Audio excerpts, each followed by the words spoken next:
বাঁচা, আমি আমি বলতে চাই না। ওরে বাবা রে, কি বিপদ হলো, মরে গেলাম রে। কি ব্যাপার মন্ত্রী মশাই, 3 দিন হয়ে গেল দরবারে মহারাজের দেখা নেই, এরকম তো হয় না। একবার ওনাকে নিয়ে আসুন না, ওনাকে ছাড়া আমার একদম ভাল লাগে না, আমার কান্না পায়।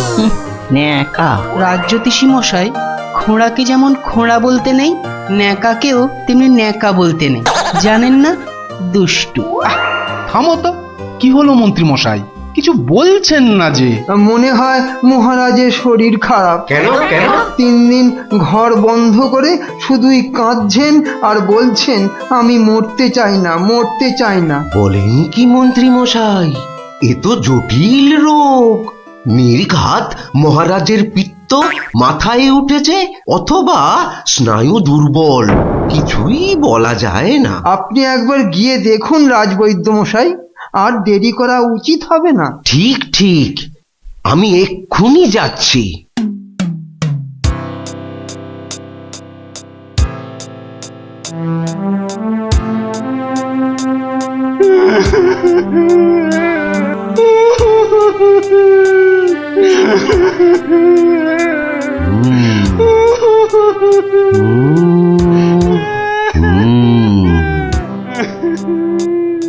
মনে হচ্ছে বেশ জটিল অসুখ। নারী দেখে আর কি হবে? হ্যাঁ, আমার সব যাত্রায় যাওয়ার জন্য প্রস্তুত হন। আমি কি করব গো? কে আমাকে বাঁচাবে গো? রাজবৈদ্য মশাই, কি বুঝলেন? বেশ গভীর রোগ, সারতে সময় লাগবে। থামুন, আপনি রাজবৈদ্য না অন্য কিছু? এতক্ষণ আমার হাত ধরে টানা হেঁচড়া করে এই বুঝলেন? যত সব অপদার্থের দল, দেব সব কটাকে দূর করে। মহারাজ মহারাজ, আর কাঁদবেন না, বুঝতে পারছি আপনার শরীর খারাপ। থামো, শরীর আমার ভালোই আছে। তাহলে যাও, সবাই যাও, আমি আসছি। যাও যাও। যে আজ্ঞে।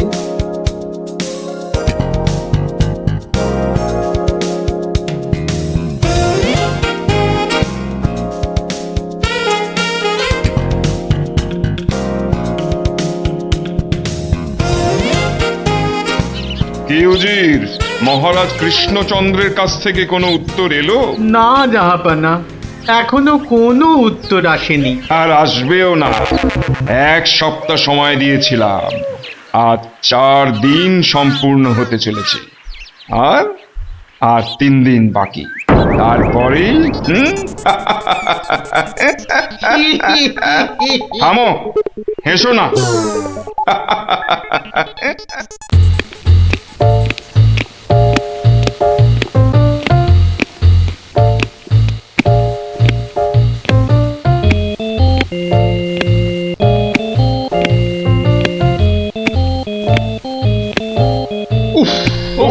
চিন্তার ব্যাপার, খুবই চিন্তার ব্যাপার। যত সব উদ্ভট প্রশ্ন। মহারাজের তবে বড়ই বিপদ। কি হবে এর সমাধান? টেনে ধরুন মন্ত্রীর কান। মন্ত্রী, মহারাজ এবার চটকাবে পিণ্ডি।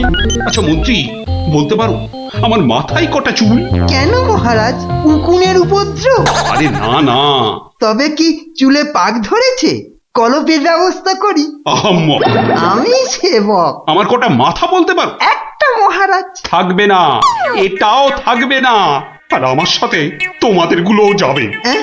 সে কি মহারাজ, কি এমন সমস্যা হলো মহারাজ? আমাকে আর বিরক্ত করো না তো, চুপ করো চুপ করো। মহারাজ এখন কারোর সাথে কথা বলবেন না, তুমি যাও গোপাল। কেন মন্ত্রী মশাই, মহারাজের কি শরীর খারাপ? এখন বিরক্ত করো না গোপাল, দুশ্চিন্তায় আমার মাথাটা ঘুরছে। আচ্ছা মহারাজ, ওই কোন দিক থেকে কোন দিকে ঘুরছে মহারাজ? গোপাল, এটা ভাঁড়ামির সময় নয়, আমি এখন গভীর চিন্তা করছি। কেন চিন্তা করবেন মহারাজ? আমরা মানে আমি থাকতে আপনি কেন কষ্ট করে ভাবছেন মহারাজ? ভাবছি কি আর সাধে গোপাল, আমার আমার প্রাণ যে বিপন্ন। কার হাতে মহারাজ? রানীমার? বললাম না, এটা মশকরার সময় নয়। এটাই তো সবচেয়ে বড় মস্করা মহারাজ। মস্করার কিবা দিন কিবা রাত। হ্যাঁ? না, মহারাজ দেখছি কিছুতেই হাসছেন না। ব্যাপারটা বেশ গুরুতর মনে হচ্ছে। গোপাল, ভাঁড়ামি ছাড়া কি তুমি আর কিছুই জানো না? আমার কাজ ভাড়ামো, আমি সেটা ভালোই জানি। কিন্তু আপনার কাজ রাজামশাইকে পরামর্শ দিয়ে সব রকম মুশকিল থেকে মুক্ত করা, অথচ সেটাই আপনি পারেন না। তাই সেটাও আমাকেই করতে হবে। ও, তাহলে তুমি বলতে চাও আজকের বিপদ থেকেও তুমি আমাকে উদ্ধার করতে পারবে? আগে মহারাজ, আপনার বলতে যেটুকু সময় লাগবে সেটুকুই দেরি হবে মহারাজ। বটে, বেশ। মন্ত্রী, নবাবের ফরমানটা একবার শোনান তো। নবাব আদেশ দিয়েছেন 1 সপ্তাহের মধ্যে সমগ্র পৃথিবীর আয়তন মাপজোপ করে তাকে বুঝিয়ে দিতে হবে। মাপ যাতে একদম নির্ভুল হয়। কি হে গোপাল, মাথায় ঢুকলো কিছু? ঢুকেছে মন্ত্রী মশাই, এবং সমাধানও সাথে সাথেই বেরিয়ে এসেছে মন্ত্রী মশাই। তাই নাকি? এরই মধ্যে সমাধানও বার করে ফেললে? হ্যাঁ মহারাজ, এ তো খুব সামান্য একটা ব্যাপার। এটা ভুলে যেও না, হাতে আর মাত্র 2 দিন সময় আছে। এর মধ্যে সমগ্র পৃথিবীর আয়তন মাপতে হবে। এর জন্য 2 দিন সময় অনেক বেশি মহারাজ। পৃথিবীর আয়তন মাপতে আমার 2 দণ্ড সময় লাগবে। মহারাজ, গোপালের মাথার দাম কিছু মাত্রই নেই বললেই চলে, কিন্তু আপনার মাথাটা তো যথেষ্ট দামি মহারাজ। ওর মাথাটা যায় যাক, কিন্তু তার সাথে আপনার মুন্ডুটাও, মানে মানে মাথাটাও যদি নবাব ঘাচাই করে দেয়। দুঃখ করো না মন্ত্রী, দুঃখ করো না। আমার মাথা যাওয়ার উপক্রম হলে আমি আগে তোমার মাথাটা কুচ করে কেটে উড়িয়ে দেব। আপনি কালই আমাকে নবাবের কাছে যাওয়ার ব্যবস্থা করে দিন মহারাজ। বেশ, কিন্তু এই গুরুতর কাজ সম্পূর্ণ করতে তোমার কি কি প্রয়োজন তা তো বললে না। বেশি কিছুই চাই না মহারাজ। আপনি মন্ত্রী মশাইকে বলে দিন যাতে উনি আমার জন্য কটা 25টা গরুর গাড়ির বন্দোবস্ত করেন। 25টা গরুর গাড়ি? 25টা গরুর গাড়ি? তোমার কি মাথা খারাপ হলো? আগে না মহারাজ, শুধু তাই নয়, এর সঙ্গে চাই ওই 25টা গরুর গাড়ি ভর্তি রেশম আর কার্পাস সুতো। এইটুকু পেলেই আমি একদম ঠিকঠাক ভাবে পৃথিবীর সমগ্র আয়তন নবাব বাহাদুরকে জলের মতো সহজ করে বুঝিয়ে দেব মহারাজ। এর সাথে পৃথিবীর আয়তনের সম্পর্ক কি? আছে মহারাজ, আছে, খুবই নিবিড় সম্পর্ক আছে। ওটা আমি নবাবকে বুঝিয়ে ফিরে আসব, তখন আপনিও বুঝতে পারবেন এই গোপালের কেরামতি। বেশ মন্ত্রী, আজই সমস্ত জোগাড় করে দাও। যে আজ্ঞে মহারাজ।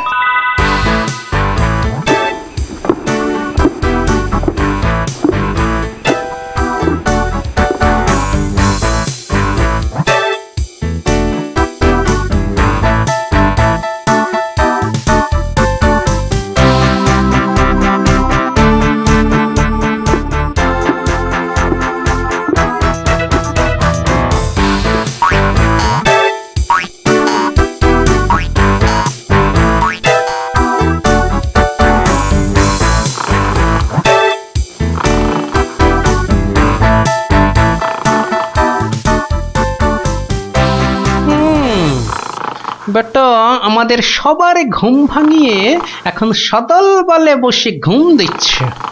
দেওয়াচ্ছে ঘুম তোমার, দাঁড়া। নবাবের জয় হোক, নবাবের জয় হোক। কি হয়েছে? এটাকে চেনা চেনা লাগছে। আগে আমি গোপাল হুজুর, মহারাজ কৃষ্ণচন্দ্র আমাকে পাঠিয়েছেন হুজুর। হ্যাঁ হ্যাঁ, বহুত আচ্ছা। তা তুমি কি ভূতাত্ত্বিক না জ্যোতির্বিদ? আজ্ঞে জাহাপনা, আমি ও দুটোর একটিও নই। আমি বুদ্ধিবিদ। মানে আপনি বুঝতে পারেননি দেখে অবাক হলাম। নবাব বাহাদুর নিশ্চয়ই বুঝেছেন। হ্যাঁ, তা মানে হ্যাঁ হ্যাঁ হ্যাঁ হ্যাঁ, বুঝেছি বই কি, বুঝেছি, বুদ্ধিবিদ।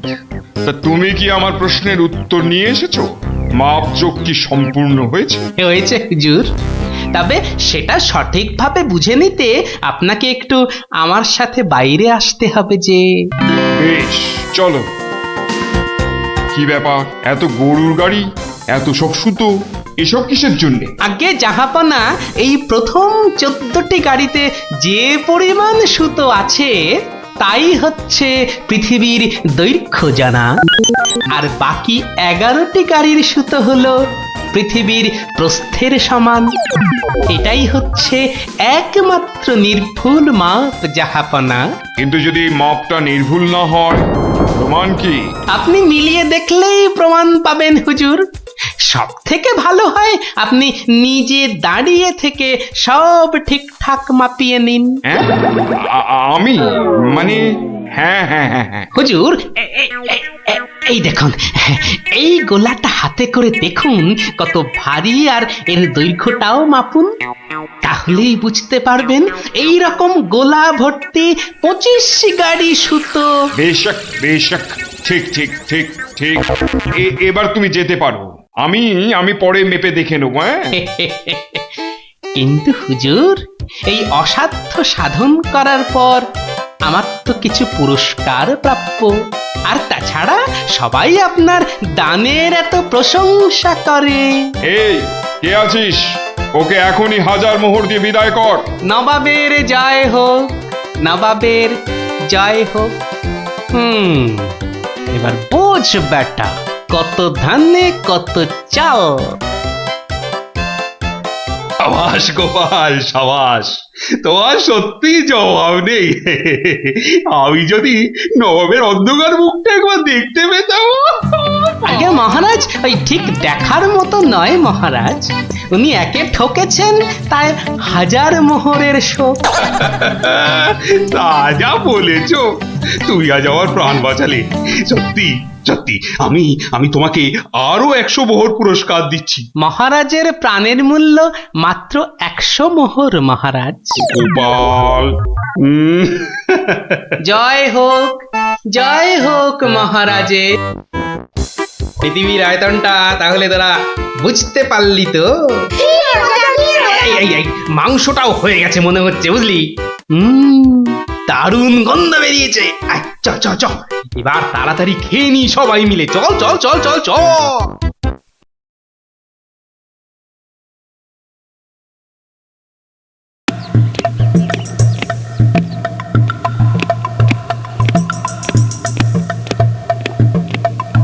অনেক দিন হয়ে গেল এক জায়গায় একটানা বসে আছি। এবার কিছুদিনের জন্য একটু হাওয়া পরিবর্তন করতে হবে। হুজির, জি আগে হুজুর, আমাকে কিছু বলবেন? মুর্শিদাবাদে অনেক দিন হলো পড়ে আছি, এবার আমি বেড়াতে বেরোবো, তার সাথে একটু শিকার করলে মন্দ হয় না। তুমি আমার যাওয়ার আয়োজন করো। আপনি কোথায় যাবার জন্য ইচ্ছা প্রকাশ করেন জাহাপানা? কাছাকাছি এমন কোথাও যেখানকার পরিবেশ চৌস্ত হবে আর শিকারেরও বন্দোবস্ত করা যেতে পারে, এমন কোন জায়গা হদিশ আছে তোমার কাছে? এমন একটা জায়গা আছে বটে, আর সেটা আপনার পরিচিত জায়গা। আমার পরিচিত জায়গা? কোন সে জায়গা? কেন হুজুর, আপনি মহারাজ কৃষ্ণচন্দ্রের কথা ভুলে গেলেন? কৃষ্ণচন্দ্র? হ্যাঁ হ্যাঁ, তিনি তো আপনাকে বারবারই সেখানে যেতে বলেছেন। ওখানকার পরিবেশও অত্যন্ত ভালো, আর কাছে পিঠে বন জঙ্গলও আছে। আপনার মনোবাসনা সেখানে সহজেই পূরণ হবে হুজুর। ঠিক বলেছো হুজি, ঠিক বলেছো। তুমি এখনই কৃষ্ণচন্দ্রকে সংবাদ পাঠিয়ে দাও যে আমি ওর রাজ্যে কিছুদিনের মধ্যেই ছাউনি ফেলবো। তিনি যেন আমাকে অভ্যর্থনা করার জন্য প্রস্তুত থাকেন। যাও।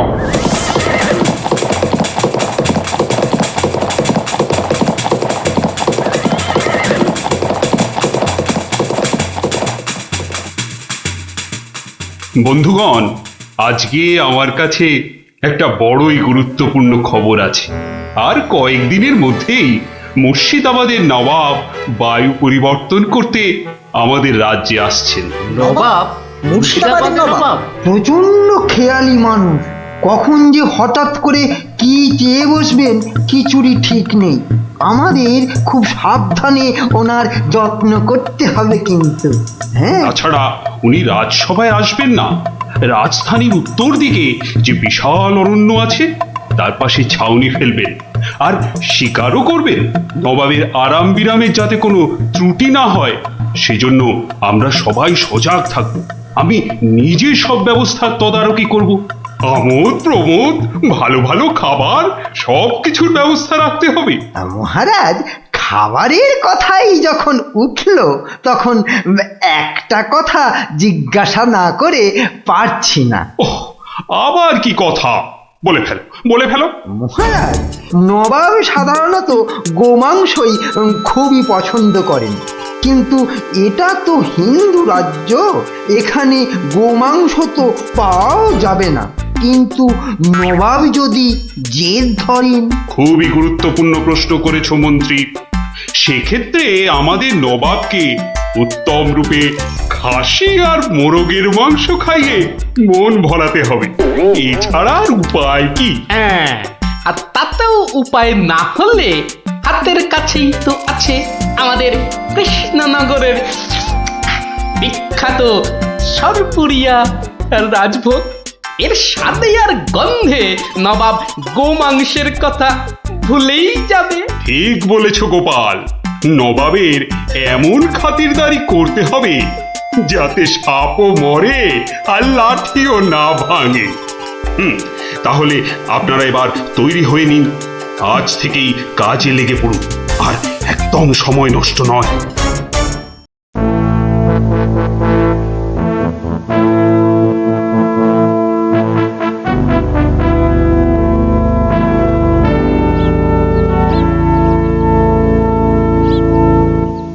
বাহ, বহুত খুব,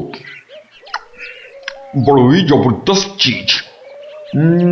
কি নাম বললেন এই খাবারের? আগে হুজুর, সরপুরিয়া আমাদের রাজ্যের একবারে সব থেকে জনপ্রিয় মিষ্টি। তা আমাদের বাবুর্চিকে শিখিয়ে দিলে সে এরকম জবরদস্ত জিনিস নিশ্চয়ই পাকাতে পারবে। নিশ্চয়ই জাহাপনা। তাছাড়া মোগলাই খানার সাথে সরপুরিয়া বেশ ভালোই লাগবে বোধহয়। ভালোই লাগবে, আর তার সাথে একটু মোগলাই গরম মশলা মেশালে স্বাদ আরো বেড়ে যাবে। মিষ্টিতে গরম মশলা? বাবার জন্মেও শুনিনি। কিছু কি আপনি বলতে চাইছেন? না না না না না না, মানে আপনার ভাবনা খুবই ভালো হুজুর। আমাদের ময়রা আপনার বাবুর্চিকে সব শিখিয়ে দেবে। কি হলো, বাইরে এত গোলমাল কিসের? একবার দেখো তো।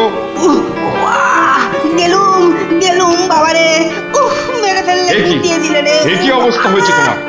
কে এমন করলো? হুজুর ষাঁড়, ছাউনিতে ষাঁড় পড়েছে হুজুর, ষাঁড়। ষাঁড়? ষাঁড় এলো কোত্থেকে? কিচ্ছু বুঝতে পারছি না হুজুর, কোত্থেকে যেন এসে পড়েছে। পুরো শিবির একেবারে লন্ডভন্ড করে দিচ্ছে হুজুর। ওই যে শুনুন আবার ডাকছে। ব্যাপারটা একবার নিজের চোখে দেখতে হচ্ছে। এই তোমরা সব চলো তো, একবার দেখি। কোথায় কোথায় সেই বেয়াদব? আজকে আমি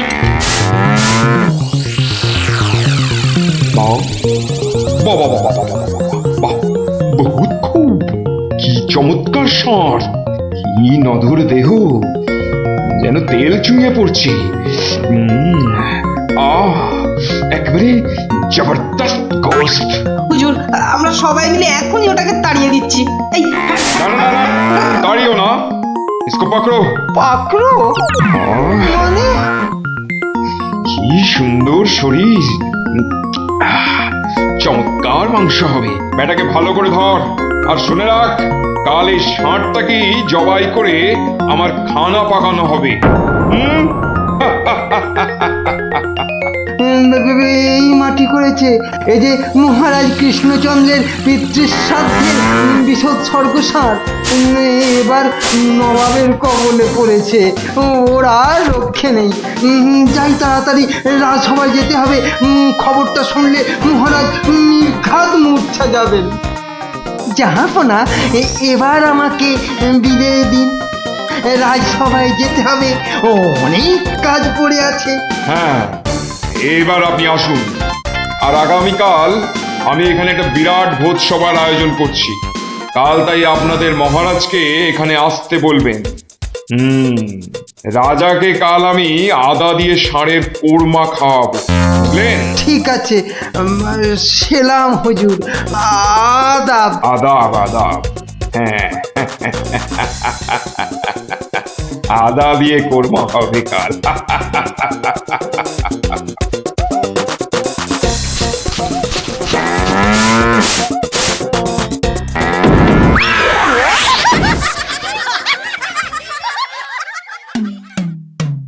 একই কথা শোনালে মহামন্ত্রী, এ আমি কি চরম ধর্ম সংকটে পড়লাম। আমার পিতা শ্রাদ্ধে উৎসর্গ করে ষাঁড়টাকে ধর্মের নামে ছেড়ে দিয়েছিলাম। বৃষোৎসর্গের বৃষ মারা পড়লে যে আমার পিতৃপুরুষ নরকে যাবে। কিন্তু নবাবের হাত থেকে ওকে উদ্ধার করার উপায়ই বা কি? নবাব যাকে খেতে চাইছেন তাকে ছিনিয়ে আনার চেষ্টা মানে তো রাজদ্রোহ বই তো কিছু নয়। তাই তো। ওরে বাবা, সর্বনাশ হয়ে গেল, সর্বনাশ হয়ে গেল। হিন্দুর নগরে গো হত্যা হলো। আমার পিতৃপুরুষের নরকবাস হবে। কোনো উপায় নেই ঠেকাবার। যত সব বদমাশ নবাব। আমাদের এ কি সর্বনাশ হলো, কি সর্বনাশ হলো! থামুন, বিপদের সময় একটা বুদ্ধি দেওয়ার নাম নেই। আবার নাকি কান্না কাঁদতে লেগেছে। সবাই সবাই একদম চুপ করে থাকবেন। আমাকে আমাকে একা ভাবতে দিন তো। দেখি দেখি কোনো শেষ রক্ষা করতে পারি কিনা।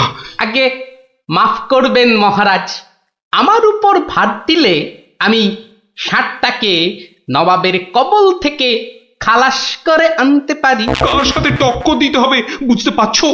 এ হলো স্বয়ং মুর্শিদাবাদের নবাব। আমার উপর ভরসা রাখুন মহারাজ, আমার জেদ তো আপনি ভালো করেই জানেন। তুমি বোধহয় নবাবকে ঠিকভাবে চেনো না। নবাবের মতো বদরাগী লোক রসিকতায় ভোলেন না। আপনাদের নবাবও কিন্তু আমাকে সম্যকভাবে চেনেন না। আপনি বলুন না মহারাজ, আমার দৌড় ওনার জানা আছে কি? তুমি ঠিক কি করতে চাও? আমি তো কিছুই ভেবে কুল পাচ্ছি না। আপনি শুধু একটা ছোট্ট কাজ করুন। ছোট্ট কাজ? ছোট্ট কাজ কিরকম? শুনুন মহারাজ, আর আপনি নবাবের নামে একখানি পত্র পাঠান। আমার কথা বলুন বলুন বলুন বলুন, আপনি আমাকে পাঠাচ্ছেন। তোমাকে পাঠাচ্ছি? কেন? কেন? স্রেফ নবাবের মনটা একটু ফুরফুরে করে দেবার জন্য আপনি আমাকে পাঠাচ্ছেন। গোপাল, আমার কিন্তু ভয় করছে। তুমি কাজ হাসিল করতে পারবে তো? ধরে নিন আপনার ষাঁড় আপনি ফেরত পেয়ে গেছেন। দেখুন এবার আপনার গোপালের খেল দেখুন। বেশ, তোমার কথা মতোই কাজ হবে।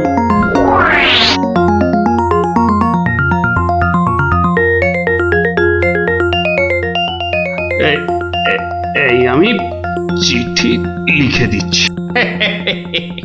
প্রণাম মহারাজ, এই চললাম আমি ষাঁড় উদ্ধার অভিযানে।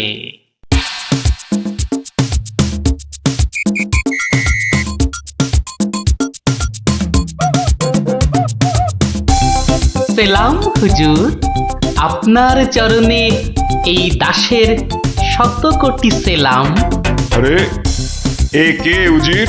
জাহাপানা, এ হলো গোপাল ভাঁড়, মহারাজ কৃষ্ণচন্দ্রের সভার একজন রসিক লোক। নবাবের দিল খুশ রাখবার জন্যেই রাজাজি একে পাঠিয়েছেন। দিলখুশ? বেশ বেশ। গোপাল, তোমার নাম আমি শুনেছি বটে। ঠিক আছে, তুমি আমার দিল খুশ করে দাও। হ্যাঁ, মাফ করবেন জাহাপনা, আমি এসেছিলাম আপনার দিল খুশ করার জন্য, কিন্তু এখানে এসে আমার দিল নাখুশ হয়ে গেল হুজুর। কেন কেন কেন কেন? আমি একটা বিচ্ছিরি দৃশ্য দেখতে পেয়েছি এখানে। ইস, ছ্যা, ছ্যা, ছ্যা, ছ্যা, ছ্যা, ছ্যা, থু, থু, থু, থু, থু, থু। কি দৃশ্য তুমি দেখলে যে এত নফরত? হুজুর, ওই নোংরা সাপটা কেন আপনার পবিত্র শিবিরে বেঁধে রেখেছেন জাহাপনা? নোংরা বলছো কেন? বেশ তাগড়াই আছে, ভালো গোস্ত হবে। হ্যাঁ হুজুর, খেয়ে ফেলুন, খেয়ে ফেলুন, যত তাড়াতাড়ি পারেন সাপটাকে খেয়ে ফেলুন। তুমি হিন্দু হয়ে ষাঁড় খাওয়ার কথা বলছো? হুজুর, ওই সাপটা বড়ই নোংরা। ও যা উৎপাত করে, গোটা দেশের লোক ওর জ্বালায় একেবারে অস্থির হয়ে যায় হুজুর। কে উৎপাত করে? গুটিয়ে দেয়? না হুজুর, তাহলে তো ল্যাটা চুকেই যেত। কিন্তু ওই সার যা করে, এই ও ও আমি মুখে আনতে পারবো না হুজুর।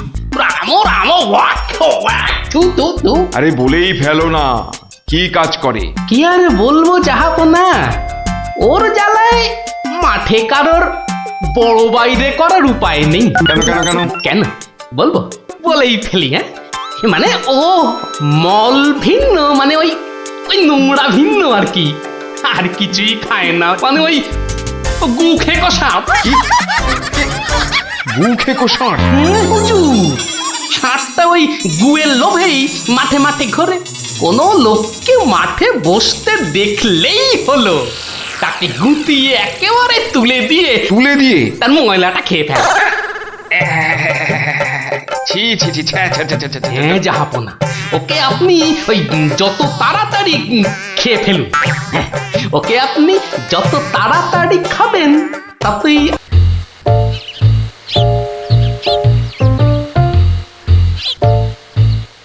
এখন তো পুটির দেরি হওয়ার কথা নয়। তাই তো, এদিকে ভোটটাও কেটে যাচ্ছে। ওই তো এসে গেছে।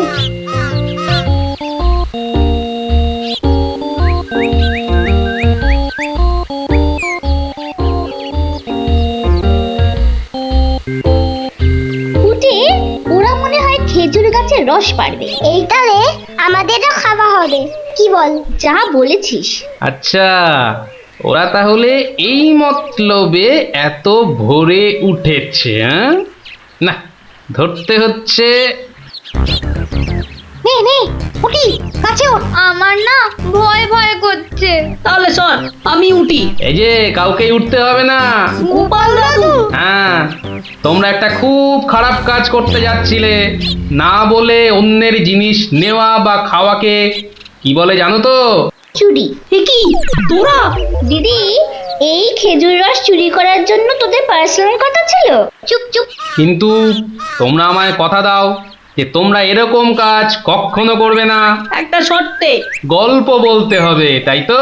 ঠিক তাই। কিন্তু এখন তো গল্প শোনানো যাবে না, তোমাদের পড়তে বসতে হবে বাড়ি গিয়ে। তাহলে তাহলে আবার কি? আজ বিকেলে শুনবো। বেশ, আজ তাহলে বিকেলে লঙ্কা দাদুর বাগানে বসেই গল্প শোনাবো। হ্যাঁ, কি মজা, কি মজা।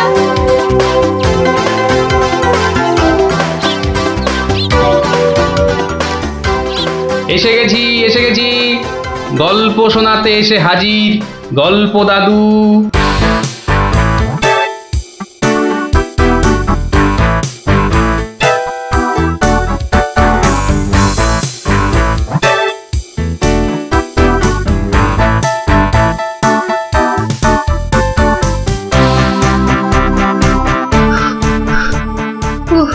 দম বেরিয়ে যাচ্ছে, একটু বসে নি, খিদে পাচ্ছে। ওই তো অনেক পেয়ারা ঝুলছে, তো একটা পেড়ে খাই।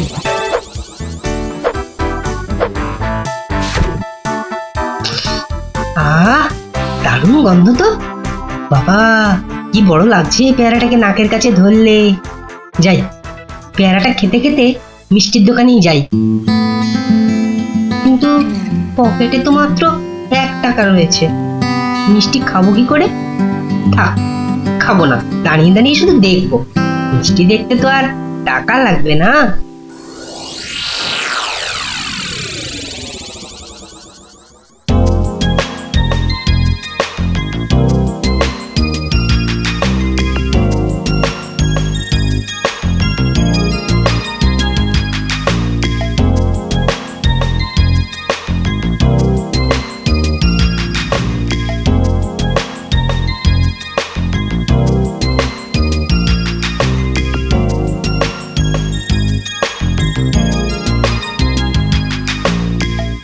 এই এই হতচ্ছাড়া, সর সর বলছি, সর। দিলি তো আমার কাঁচটা নোংরা করে। আবার পরিষ্কার করতে হবে। কোথায় নোংরা করলাম? ওটা তো নোংরাই ছিল। আমি তো শুধু দাঁড়িয়ে দাঁড়িয়ে নাক লাগিয়ে দেখছিলাম। ও বলি, মিষ্টি কি দেখার জিনিস? হ্যাঁ, খাবার জিনিস, খাবার। খাবি নাকি একটা? হ্যাঁ, খাবো। হ্যাঁ খাবো। ভাগ ভাগ এখান থেকে, ভাগ। দাও না ভোলা দাদু, দাও না একটা। দেব, আগে টাকা বার কর, দেব। কিন্তু আমার কাছে তো টাকা নেই। তাহলে হাওয়া পাতলা কর, পাতলা কর। বাহ, আমি টাকা কোথায় পাবো? টাকা কোথায় পাবো? তাহলে কি বিনা পয়সার মিষ্টি খাবি? মামার বাড়ির আবদার নাকি? ও ভোলা দাদু, দাও না একটা মিষ্টি। বললাম তো, টাকা ছাড়া মিষ্টি হবে না। আচ্ছা, তোমার কাজ করে দিলে মিষ্টি দেবে তো? আগে তো কর। কি কাজ করব বলো? নে, কাঁচটা পরিষ্কার কর। নে, কাঁচটা পরিষ্কার কর। টাকা ছাড়া মিষ্টি যেন মরুভূমিতে বৃষ্টি। দাদু হয়ে গেছে। কই দেখি। এই তো দেখো, কাঁচ কেমন চকচক করছে। দাও, এবার মিষ্টি দাও। সে তো পেয়েই গেছিস। মানে এতক্ষণ ধরে মিষ্টি দেখলি, গন্ধ নিলি, আনন্দ নিলি, ব্যাস শোধ বোধ। যা এবারে কেটে পড়। কিন্তু তুমি যে বললে কাঁচ পরিষ্কার করলে মিষ্টি খাওয়াবে। আমি একবারও মুখে নিয়েছি এই কথা? যা, কেটে পড় মোচা, কেটে পড়। ভোলা দাদু, তবে এই নাও 1 টাকা দাও, এবার মিষ্টি দাও। ও হরি, তাহলে তোর কাছে টাকা ছিল? মাত্র 1 টাকা গো। বেশ, কি মিষ্টি খাবি? সন্দেশ খাবো। কিছু গন্ধ পাচ্ছিস? হ্যাঁ, সুন্দর গন্ধ ছাড়ছে গো। রসগোল্লা তৈরি হচ্ছে, বুঝলি?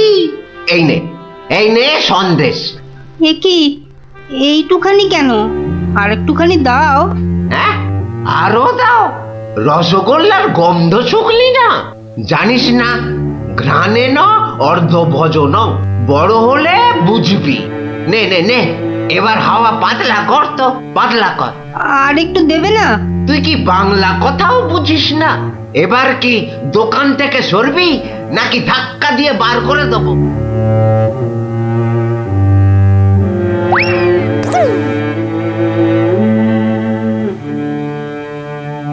মন্ত্রী বেটার থোতা মুকাজ ভোতা হলো মন।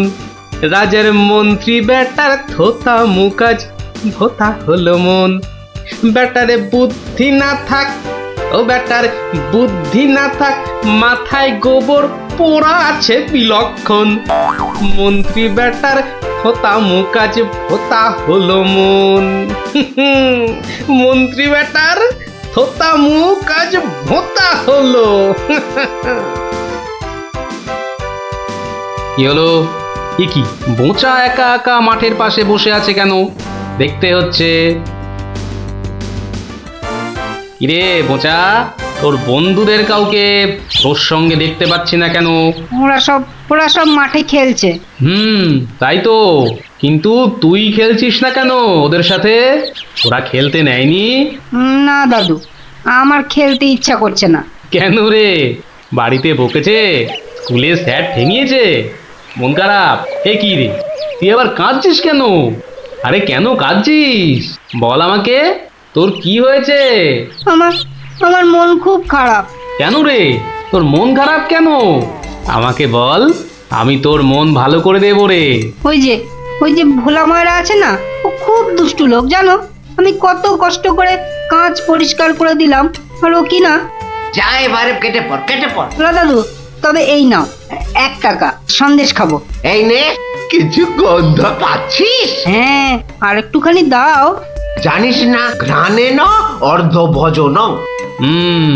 তাহলে এই জন্য তোর মন খারাপ? হ্যাঁ দাদু, আমার কিন্তু একটা আবদার আছে। না, দাবি আছে, দাবি। আমার দাবি মানতে হবে। তাই বল, কি দাবি তোর? ভোলা ময়রার মিষ্টি বিনা পয়সায় খাওয়াতে হবে। কেন রে, বিনা পয়সায় কেন? বাহ, ভোলা ময়রাকে জব্দ করতে হবে না? হ্যাঁ, ঠিক কথা, ঠিক কথা। কিন্তু বোচা, ঠিক করে বলতো, তোর কোনো দোষ ছিল না তো? না গো দাদু, সত্যি বলছি, আমার কোনো দোষ ছিল না। বেশ বেশ বেশ, তুই যা চাইছিস তাই হবে। আচ্ছা, এবারে আমাকে বলতো, ভোলা ময়রা কখন দোকানে থাকে না? দাদু, ও দোকান ছেড়ে কখনো যায় না, শুধু বিকেলের দিকে ও খানিকক্ষণ ঘুমোয়, আর তখন দোকান সামলায় ওর ছেলেটা, ওই খোকা। ব্যাস ব্যাস, ওতেই হবে, ওতেই হবে। শোন বোচা, কাল রোদ পড়লে তোর সব বন্ধুদের আসতে বলিস মিষ্টি খাওয়ার জন্য, তাও আবার বিনে পয়সায়। হ্যাঁ রে। কি মজা, কি মজা, ভোলা ময়রা পাবে সাজা, কি মজা, কি মজা, ভোলা ময়রা পাবে সাজা।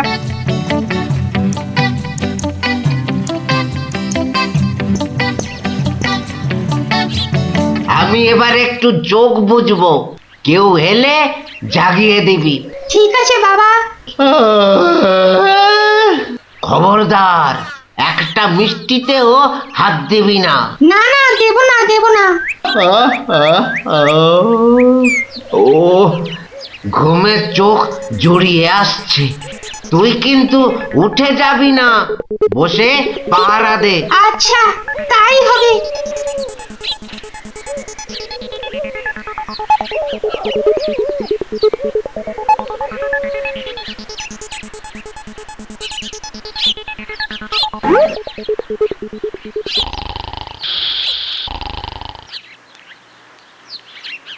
বাহ, রসগোল্লার সাইজ তো বেশ ভালো, একটু চেখে দেখি।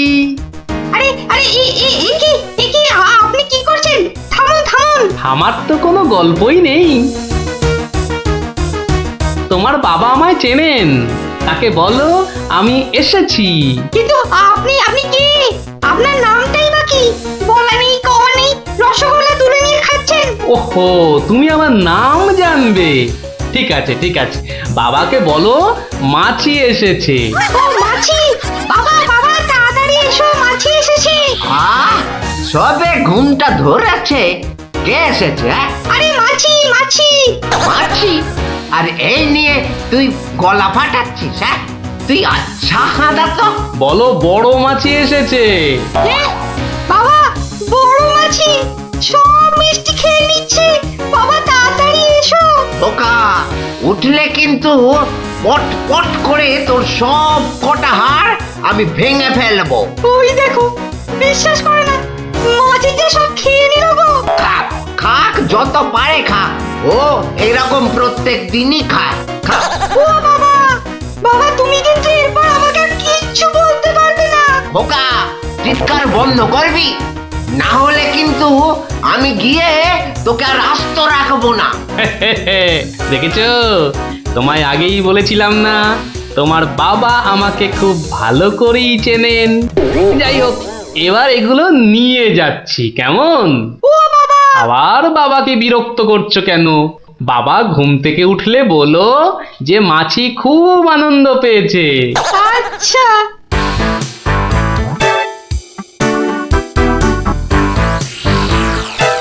নে নে, ওরা যত পারিস খা, খেয়ে নে খেয়ে নে। দাদু, কি করে আনলে? একটা ভুঁড়িওয়ালা বড় মাছি গেছিল ওর দোকানে। তাই নাকি? তারপর? তারপর তারপর আর কি? আপনার নামটাই বা কি? বলো মাছি এসেছে। মাছি এসেছে? ও এরকম প্রত্যেক দিনই খায়। এবার এগুলো নিয়ে যাচ্ছি, কেমন? কিন্তু এরপর কি আর ভোলা ময়রার দোকানের সামনে দিয়ে যাওয়া যাবে? আলবাত যাবে।